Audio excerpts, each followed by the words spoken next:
Hello everyone, this is our English class and today we will continue with the chapter Drought. He himself was helpless. Amina had been looking for the bull everywhere from early morning. अब जो गफूर था वो खुद बैठा हुआ था अपने yard में, उसकी बॉडी पूरी दुख रही थी, वो घबराहट भी हो रही थी क्योंकि महेश अभी तक लौटा नहीं था। अब वो अपने आप को बहुत ही असहाय महसूस करता है। अमीना भी जो है सब जगह बुल को देख करके आती है सुबह ही, ठीक है, देख रही है। The evening shadows were already falling when she came home. शाम की जो परछाइयाँ हैं वो धीरे धीरे पड़ रही हैं जब वो वापस घर आती है। Have you heard, father? Manik Ghosh has sent Mahesh to the police pen, she said.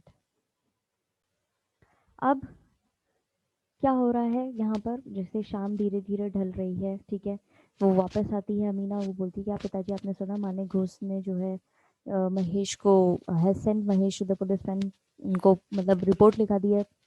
Nonsense, वो बोलता है nonsense. Yes father it's true, ये सच है। His servant said to me tell your father to look for the bull at the Dariyapur. अब वो कह रही है कि हाँ पिताजी ये सही है, मानिक घोष ने मुझे बताया है कि पुलिस को उन्होंने पुलिस तक पहुंचा दिया महेश को। अब वो कह रही हैं कि उनके नौकर ने मुझे बताया है और पिताजी को उन्होंने बोला है कि अपने पिताजी को बोलो जाकर के दरियापुर में देखें। व्हाट डिड ही डू, उसने क्या किया? He entered their garden father, वो एंटर कर गया था उनके गार्डन में। At the end of 3 days they say the police will see him at the cattle market. 3 दिन के अंतराल में वो पुलिस कह रहे हैं कि वो पुलिस जो है उनको कैटल मार्केट लेके जाएगी, इसे बेच देगी 3 दिन में। Amina did not know that what the cattle market meant. Amina को नहीं पता था कि कैटल मार्केट यानी क्या है। She had often noticed her father grows restless whenever it was mentioned in connection with Mahesh, but today he went out without saying another word. अब उसने नोटिस किया था अक्सर कि जब भी पिताजी के सामने ये शब्द वो सुनते थे तो वो हमेशा परेशान हो जाते थे, लेकिन आज वो परेशान नहीं हुए और वो चुपचाप बिना कोई शब्द किए चले गए। Under the cover of night Gafoor secretly came around to Banshi's shop. अब रात के अंधेरे में गफूर जो है रहस्यमयी तरीके से बंशी की शॉप में आता है।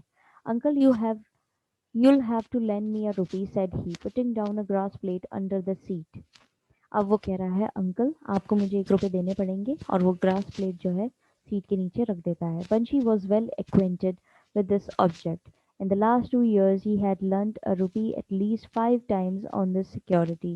He made no objection today either.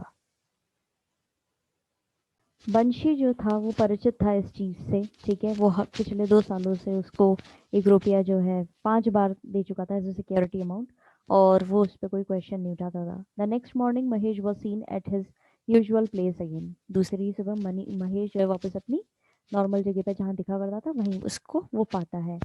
An elderly man was examining him with very sharp eyes. एक बुजुर्ग व्यक्ति जो है महेश को एग्जामिन कर रहा है अपनी तीखी नज़र से। Not far away, on one side, Gafur sat on the ground, all hunched up. और दूर पे कहाँ, अब जब महेश का वो इंस्पेक्शन एक तरीके से चल रहा है तो एक बुजुर्ग जो है वो कर रहे हैं इस चीज़ को, देख रहे हैं उसको, और महेश जो है वो दूर बैठा हुआ है, दूर ग्राउंड पे ही बैठा हुआ है, और वो ये सब देख रहा है कि किस तरीके से उसका इंस्पेक्शन चल रहा है, उसको एग्जामिन किया जा रहा है, और वो इस तरीके से बैठा है कुबड़ी पीठ बना करके। The examination was over. The old man untied a 10 rupee note from a corner of his shawl and smoothing it again and again said, "Here, take this. I shall not take anything off.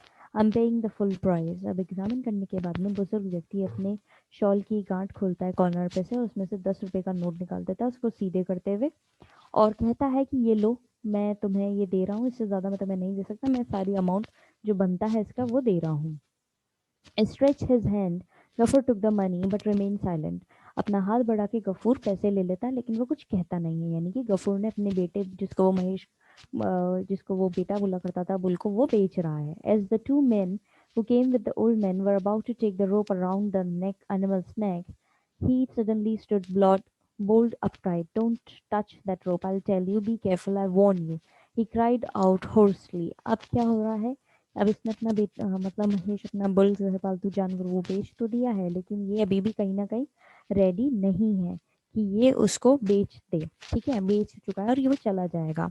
अब क्या होता है, 2 man जो उस बुजुर्ग व्यक्ति के साथ आते हैं, जब प्राइस उसने पूरी पे कर दी है तो वो उसको उसकी गर्दन के पे जो नेक पे जो वो बंदी हुई है रस्सी उसको टच करते हैं उसको ले जाने के लिए, तो गफूर चिल्लाता है और खड़ा हो जाता है, उसकी उस रस्सी को मत पकड़ो, मैं बता रहा हूँ ध्यान दो, मैं तुम्हें वार्निंग दे रहा हूँ। और वो ये सब चिल्लाता है बहुत ही गुस्से से, ठीक है, बहुत ही कर्कश आवाज में।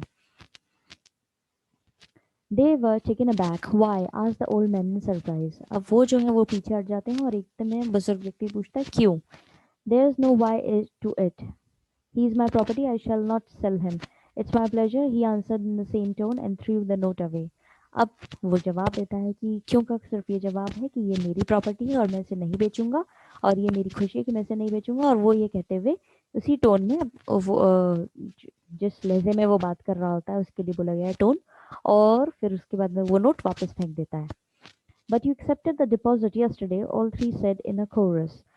लेकिन अब यहाँ पे जो बुजुर्ग व्यक्ति और उसके साथ में जो बाकी के दो लोग आए वो तीनों साथ में बोलते हैं कि तुमने कल ही तो डिपॉजिट एक्सेप्ट कर लिया था एडवांस में। Take this back, he answered and flinging the 2 rupees across to them. और वो बोलता है ये लो अपने 2 रुपए, उनके सामने 2 रुपए घुमाते हुए उनको दे देता है कि ये वापस ले लो। Ghafoor begged for rice water from the neighbors and fed Mahesh. Ghafoor अपने पड़ोसी से राइस वाटर मांग करके लाता है भीख में, ठीक है, और फिर महेश को पिला देता है। Patting him on the head and horns, he whispered vague sounds of endearment to him. अब उसकी पीठ सहलाते हुए, उसके सर पे सहलाते हुए, उसके सींगों को सहलाते हुए, इसके कान में कुछ अलग तरह की आवाज़ें करते हुए उसको वो अपना समझा रहा होता है, अपने प्यार जता रहा होता है एक तरीके से। कौन जता रहा है यहाँ पे प्यार जो है वो महेश के ऊपर जताया जा रहा है, और गफूर कर रहा है ये। It was about the middle of June. Nobody who has not looked at an Indian summer sky will realize how terrible, how unrelenting the heat can be. अब ये जून का मिड शुरू हो गया है, यानी जून का महीना शुरू हो चुका है और 15-16 जून के आसपास की बात है। नोबडी जो आज तक कभी किसी ने इतनी इंडियन समर में इतनी गर्मी नहीं महसूस करी थी। Not a trace of mercy anywhere, कहीं दया की एक निशान नहीं था। Today even the thought that some day this aspect of sky would change, that it would become overcast with soft moisture laden clouds was impossible.